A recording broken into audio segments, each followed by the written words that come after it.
Hey guys, welcome back to Clownfish TV. This is Kneon. I am here with Geeky Sparkles. Hello.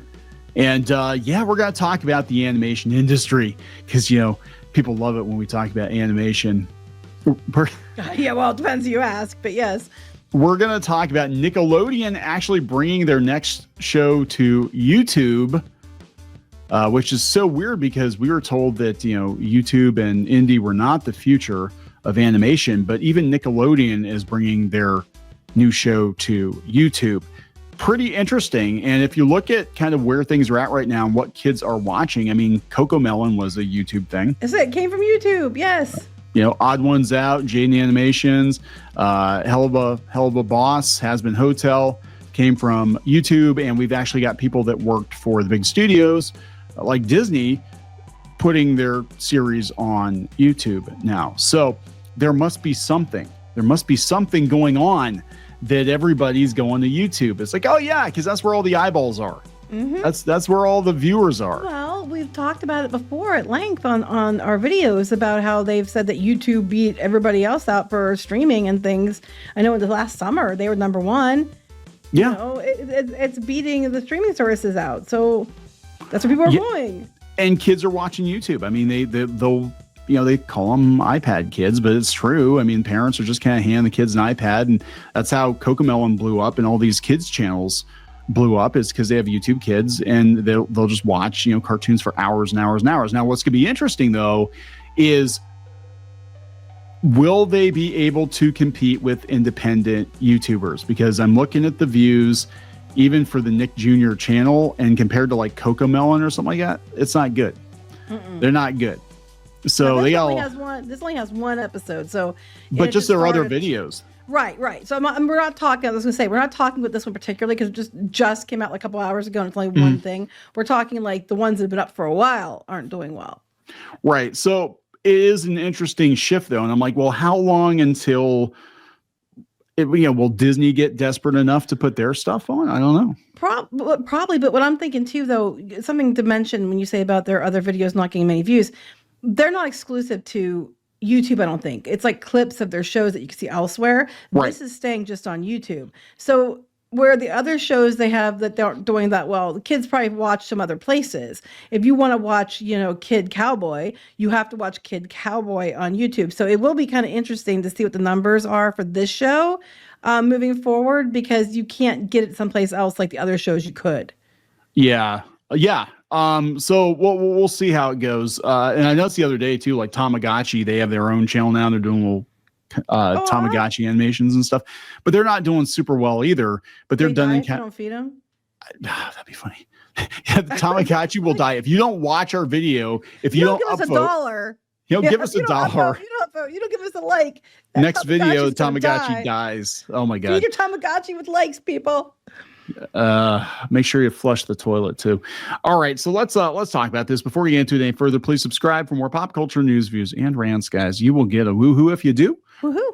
Go out to clownfish-.com, help support the Reef, pick up some merchandise, and you can also join the Reef here on YouTube and locals as well. So we've been talking about this, and we keep saying, hey, everything is going to pivot to indie, to YouTube. And the great thing about this, I mean, I know regardless of what you think about, you know, the Hollywood people, the studio people coming over to YouTube, it just shows that that's where the eyeballs are. Mm-hmm. And the playing field has been leveled, because now an independent studio or creator can go directly, against Hollywood. You can compete directly against Hollywood. And in many cases, they're kicking Hollywood's ass. Mm-hmm. And they don't like it. No. Well, who likes getting their ass kicked? Some people do. Probably. But this is, we talked about this the other day. This is actually Dana Terrace, who was the showrunner of Owl House. And, regardless of what you think of Owl House, it's pretty impressive that Glitch put this up on their YouTube channel, 2.6 million views in 7 days. Mm-hmm. The downside to this, though, for the networks, for major Hollywood studios, is now you're going to see exactly how many numbers something has or doesn't have. Right. You can't hide it. if nobody's watching it, like I would love to have seen them drop some of these animated shows that were like Netflix exclusives that were obviously for a certain audience and like nobody watches them. You could though cheat it because like all you do is like pay to boost or they do that. They'll turn it into a commercial or something. Yeah, and, if they pay to boost it, or if they pay for views or whatever, they can make it look like it's more engaging than it is. I just don't know why they would, but they could. Some people do. Well, they're gonna have to do something here because we got 5.9 thousand views in 2 hours on something. I don't think anybody knows about it. Well, it was promoted in the Hollywood Reporter. Everybody should. Yes, because everyone with children reads the Hollywood Reporter. Most people don't, unless you're like us who are, keep up pop culture news, or people that are in Hollywood. Most people don't read it or care. And unless it comes out to families and they get emails about it or something, people aren't going to know it's there. So let's look at this. And they talk about what you're saying that up until this point, it's on TikTok too. No, that's what I'm saying. Put it on TikTok and then send the kids over to YouTube. Nickelodeon has built up a huge following on YouTube with more than 50 channels devoted to properties ranging from SpongeBob to Paw Patrol. What it hasn't done until now is launch an original animated series on the platform. Of course, they're pretty desperate. Nick is owned by Paramount, and Paramount's in trouble. They're getting acquired by Skydance. So this is probably like a last ditch effort. On Friday, Nick debuted Kid Cowboy, a show about a kid cowboy aimed at preschoolers that follows the title character and his best friend Luna as they keep watch over and fight for justice in the futuristic world of Esperanza with the help of their robot horses. Oh boy.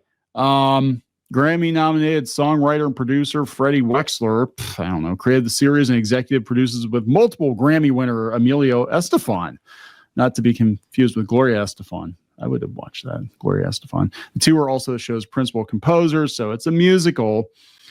Well, it's for kids, so yes, it's probably going to be because they're going to want to have bright colors. They're going to want to have songs. They're going to want to have things that are engaging. Things move. Yeah, you want to engage kids. It kind of looks like Brave Star, which I'm okay with. I know. I was going to mention that. It kind of reminds me of something like that. I guarantee you, it won't be long till there are toys if they aren't out already. I'm sure. I'm sure this show was probably made to sell toys. Oh, what? You're just saying the modern cartoons are just toy commercials? I thought that was an 80s things. Yeah. Anyway, Kid Cowboy. This is the statement here. Kid Cowboy is a futuristic playground of flying robo horses, incredible music, and a cast of kids as diverse and dynamic as the stories they're living. That was the first thing I noticed, honestly. But the move I've been trained to. That's it. It's you can't help but notice it anymore because it's like, My second thought was the girl has really cool hair. It's purple and it's fun, and I liked her hair. See? I see that. I like that was my second thought. It was, they made sure they were non-white people, a guy and a girl, and one looks like they're Hispanic and one looks like, well, she's obviously African American, and she had great hair. I like the horses, and actually they remind me of 30 or is it 30-30? I was 30-6. 30-30. Wait, what? He was a horse that he was awesome. He was a horse that turned into a robot with a horse head that had a shotgun.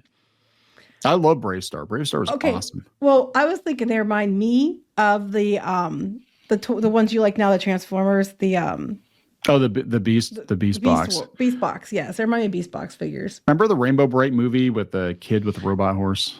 Yeah. I remember that too. I was thinking about that too. All right. So here the statement continues. The move to premiere it on YouTube signals a strategic pivot to meet audiences where they are on digital first platforms while setting a new standard for how franchises are born. What? Kid Cowboy isn't just a show. It's a reimagining of the cowboy culture and a new blueprint for how kids' entertainment can evolve in a world dominated by streaming and short form content. Wait a minute. Isn't this cultural appropriation? Because they said they're reimagining the cowboy culture. So you're appropriating cowboy culture for the modern audience. Cultural appropriation. So I'm kidding. I'm saying, I mean, that's what they tell us. That's what they tell us. Kid Cowboy will launch on Nick's Blaze in the Monster Machines YouTube channel. Should it prove successful, it would spin off into its own channel said Ashley Kaplan, Executive VP of Nickelodeon, Unscripted and Digital Franchise. God, these titles.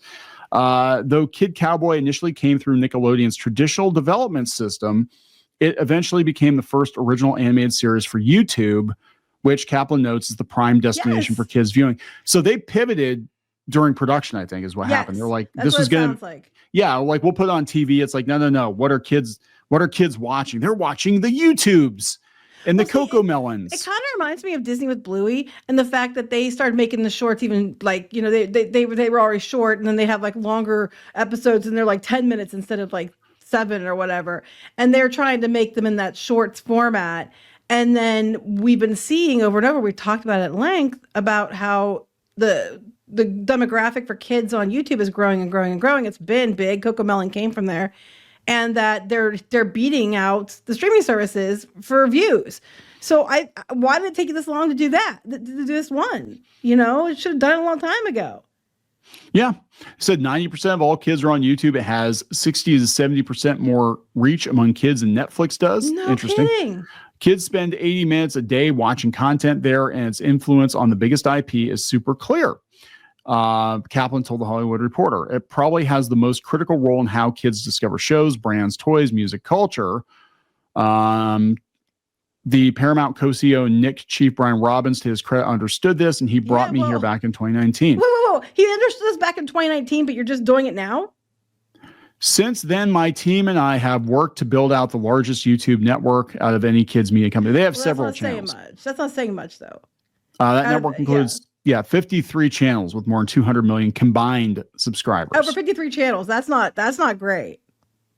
No.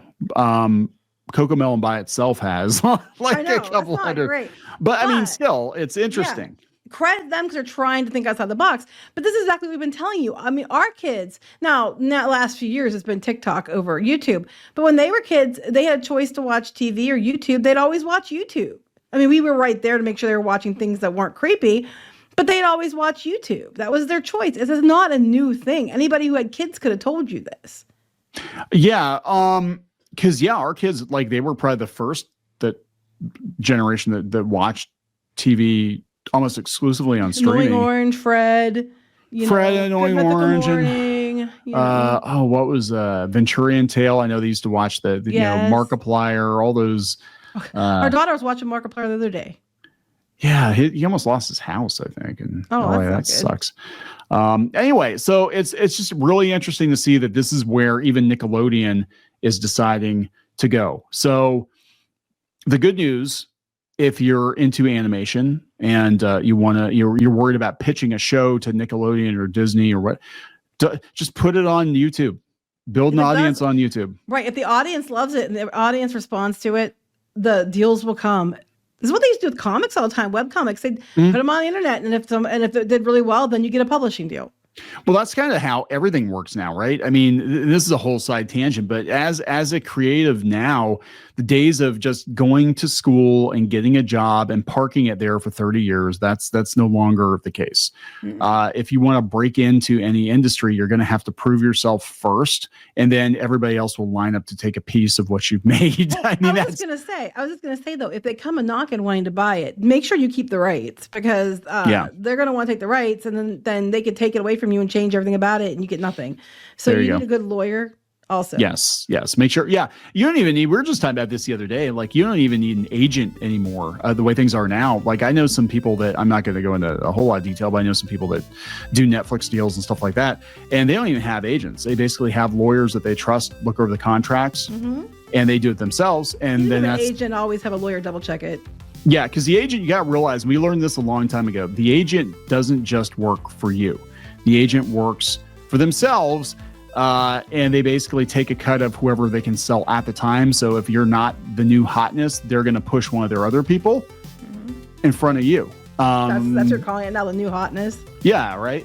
So if you're not the flavor of the month, you're not whatever they're looking for, whatever, they don't care. They don't care where their cut comes from. They don't care where their 10% comes from. If it comes from you or it comes from somebody else in their stable, you are basically just cattle that they pour out to get a cut, to cut deals with. And they anymore, like, you're not even going to get an agent unless you've already had some kind of an offer. Right. Unless, yeah, exactly. And then why do you need them? Why do you need them? Yeah. Exactly. So. Yep. So anyway, we're gonna wrap this up. Yep. Let's wrap this up. Please subscribe for more pop culture news, views, and rants, guys. We'll talk later. Bye.